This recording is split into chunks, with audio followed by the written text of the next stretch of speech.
बरारी से हमारे संवाददाता इकबाल की रिपोर्ट आई है, जहां कटिहार में बाढ़ से हालात खराब हो रहे हैं और जनजीवन अस्त व्यस्त हो गया है। खबर बरारी प्रखंड क्षेत्र के आधा दर्जन पंचायत से आई है, जहां निचले इलाके में बाढ़ का पानी घुसने से लोग ऊंचे स्थान पर पलायन कर रहे हैं और साथ साथ उस क्षेत्र से भी पलायन कर रहे हैं। वहीं डीएम साहब से जल्द ही ग्रामीणों को सुविधाएं मुहैया कराई जाए, ऐसी मांग बढ़ रही है और बाढ़ पीड़ितों को खाना भी नसीब नहीं हो रहा है। बाढ़ का पानी अचानक बढ़ जाने से पूरे गांव में अफरा तफरी का माहौल बन गया है। लगातार बाढ़ का पानी भर जाने से लोगों के घर आंगन में पानी प्रवेश कर जाने से लोगों का चूल्हा चक्की भी बंद हो गया है। लोगों को खाना बनाने में काफी असुविधा हो रही है और लोग खुले आसमान में जीवन जीने को विवश हैं। साथ ही खुले में शौच जाने से जानवरों के हमले का खतरा बना रहता है और लोग काफी डरे सहमे महसूस कर रहे हैं। इस मौके पर बरारी प्रमुख नस्तूरा खातून, मोहम्मद इलियास, उप प्रमुख रेनी कौर, दुर्गापुर मुखिया मोहम्मद मकबूल एवं मोहम्मद वासिक सभी सरजमी पर पहुंचकर बाढ़ का जायजा लिया और भरोसा जताया कि उन्हें खाने पीने, अनाज एवं नाव की मुहैया करा पाएंगे ताकि गरीब व्यक्तियों को कुछ राहत मिल पाए। ये डूब रहे हैं, खाने के लिए नहीं मिला, भूखे मर रहे हैं पानी में 4-5 दिन से। नाव का कोई व्यवस्था की गई? कोई व्यवस्था नहीं है, कोई व्यवस्था नहीं है। लेकिन सबसे मुख्य अभी जरूरी है स्वचालित शौचालय की, जो महिलाओं को बहुत कष्ट हो जाता है कि दिन में यदि अभी लेटरिन किसी को आ जाए तो कहाँ जाएगी। इसकी कोई व्यवस्था नहीं है। चारों तरफ पानी भर गया है और रोड सूखा हुआ है। यदि रोड पर दिन में बैठेगी तो कैसे बैठेगी, रोड के बगल में कैसे बैठेगी। इसलिए सबसे पहले मतलब शौचालय की उपलब्धता कराई जाए, स्वचालित शौचालय। सबसे शौचालय की ही खूब जरूरी है और बहुत जल्दी हो सकता है। कल तक में जो है दलित लोग जो है कैंप डाल देंगे, मनरेगा चले जाएंगे यहाँ से।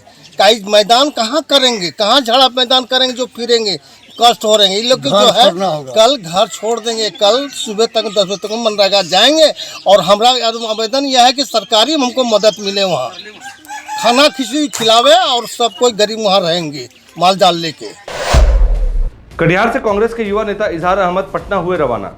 कांग्रेस ने 5 सितंबर को भारत जोड़ो यात्रा का आह्वान किया और इस मौके पर कटिहार का प्रतिनिधित्व करने के लिए वह खुद पटना के लिए रवाना हो गए। इस मौके पर कांग्रेस युवा नेता इजहार अहमद ने मीडिया से जो कहा वो सुनवाते हैं आप। आजकल हमको 12% जीएसटी पेशाब करने में भी देना पड़ रहा है स्टेशनों में। और आपको बता दें कि सब्जी से लेके, खाने से लेके, नहाने से लेके, धोने तक के साबुन में, खान पान में, हर चीज़ में हमें टैक्स दिया जा रहा है, टैक्स देना पड़ रहा है। मुझे ऐसा लग रहा है कि वो जो गुलामी की ज़िंदगी थी वही ज़िंदगी वापसी आ गई है। इसीलिए माननीय राहुल गांधी जी ने ये जो भारत जोड़ो का आंदोलन जो तेज करने का काम किया है, इसमें पूरे भारतवर्ष में घूम घूम कर वो एकत्रित करेंगे लोगों को। नेहरू युवा केंद्र कटिहार से नमामि गंगे के तत्वाधान में ग्राम स्तरीय 2 दिवसीय गंगा दूत प्रशिक्षण का आयोजन नगर निगम कार्यालय मीटिंग हॉल मनिहारी में किया गया, जिसमें नेहरू युवा केंद्र कटिहार के जिला परियोजना अधिकारी नमामि गंगे के श्री ब्रजमोहन प्रसाद यादव, धीरज कुमार, वन्य जीव अभ्यारण्य नेशनल पब्लिक स्कूल मनिहारी के संस्थापक Subodh Kumar Singh, Shravan Kumar nice computer class के प्रशिक्षक मुकेश कुमार भीम आर्मी के द्वारा संयुक्त रूप से प्रशिक्षण शिविर का उद्घाटन किया गया, जिसमें नेहरू युवा केंद्र के जिला परियोजना पदाधिकारी नमामि गंगे के श्री यादव ने बताया कि नमामि गंगे का मुख्य उद्देश्य उनकी कार्यशाली और अर्थ गंगे से ग्राम वासियों को क्या लाभ मिलता है, इस बारे में लोगों को जागरूक करना है। इस मौके पर चंद्रशेखर सिंह और दीपक कुमार ने बताया कि लोगों को गंगा के प्रति भावना प्रकट करते हुए अधिक से अधिक लोगों को इस मुहिम में शामिल होने के लिए प्रेरित किया गया है। साथ ही प्रशिक्षण भी दिया गया और इस कार्यक्रम के दरमियान राष्ट्रीय युवा स्वयंसेवक मोहम्मद सनोवर मंसूरी ने बताया कि गंगा की नदी को साफ सफाई रखने में युवाओं की सहभागिता बहुत ही जरूरी है। जो प्रशिक्षण हमारा चल रहा है, यहाँ पे जितने गंगा के आसपास जो गंगा ग्राम है उनसे चयनित किए गए, ये ग्राम से 10-10 गंगा दूत को चयनित करके यहाँ 50 लोगों का प्रशिक्षण दिया जा रहा है। और यहाँ प्रशिक्षित के रूप में लोग यहाँ पे आए हुए हैं और प्रशिक्षण में दिया जा रहा है कि गंगा को किस प्रकार अविरल एवं निर्मल बनाना है। क्योंकि हमारे जो बच्चे यहाँ गंगा दूत के रूप में आए हैं, उनका चयन जो है गंगा नदी के किनारे के गाँव से किया गया है, जो आते हैं।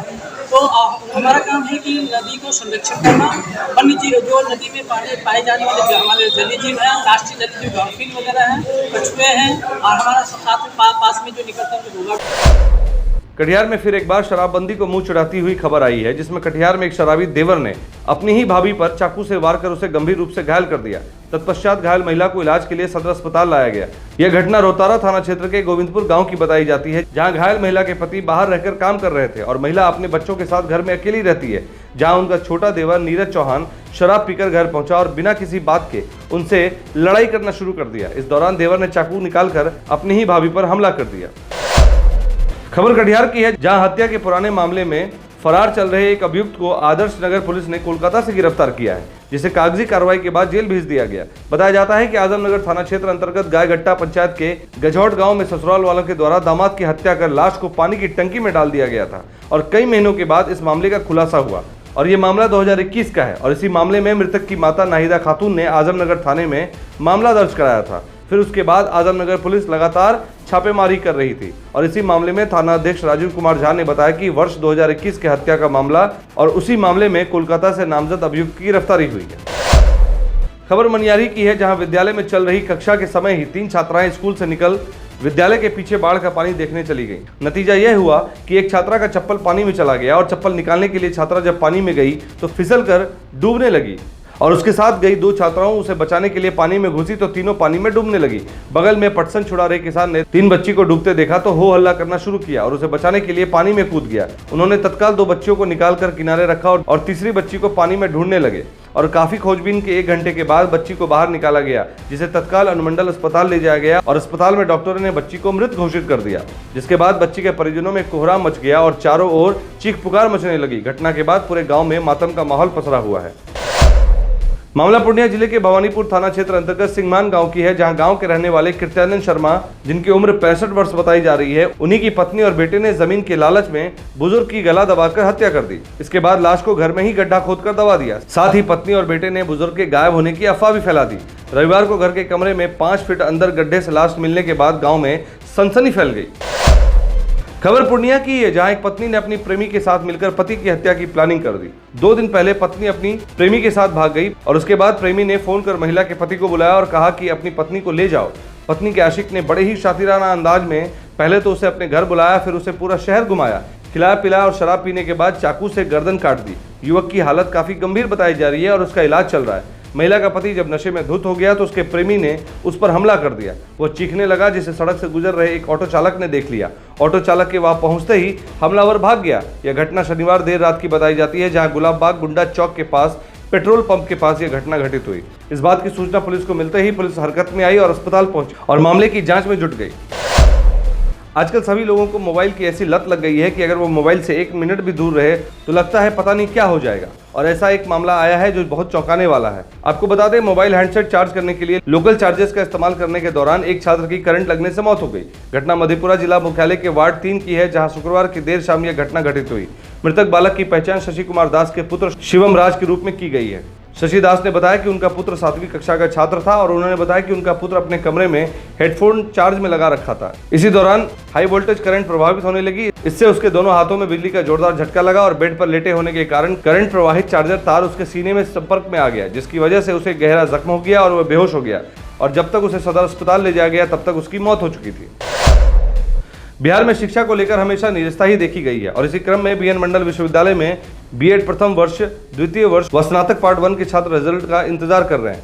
बताया जाता है कि बीएनएमयू का परीक्षा विभाग राज्य सरकार के शिक्षा विभाग, राजभवन सचिवालय व कुलपति के निर्देश पर सभी कोर्सों के बैकलॉग सेशनों को नियमित करने की दिशा में मुस्तैदी से जुड़ गया है, लेकिन अभी तक 3 माह के बाद भी पार्ट 1 का रिजल्ट जारी नहीं हो पाया। बीएन मंडल विश्वविद्यालय में परीक्षा विभाग के लेट लतीफी के कारण स्नातक पार्ट 1 का रिजल्ट जारी नहीं किया गया है। आपको बता दें कि स्नातक पार्ट 1 सत्र 2020 की परीक्षा मई-जून में आयोजित की गई थी और इसके करीब 3 माह बाद भी पार्ट 1 का रिजल्ट जारी नहीं किया गया। विश्वविद्यालय में पीजी 3rd सेमेस्टर की परीक्षा शुरू हो चुकी है। इस विषय पर मीडिया से परीक्षा नियंत्रक प्रोफेसर आरपी राजेश ने बताया कि 3rd सेमेस्टर दिसंबर 2020 की परीक्षा 3 से 12 सितंबर तक आयोजित की जाएगी और इसमें TP college Madhepura, MLT college Saharsa, PG centre Saharsa तथा बीएनएमयू के सभी पीजी विभागों के परीक्षार्थी परीक्षा में शामिल होंगे। हमारे वीडियो को लाइक और सब्सक्राइब करना ना भूलें। आपको हमारा वीडियो कैसा लगा कमेंट करके हमें जरूर बताएं। अगर आप हमें कोई सुझाव देना चाहते हैं तो हमारे दिए गए नंबर पर हमें संपर्क करें। धन्यवाद।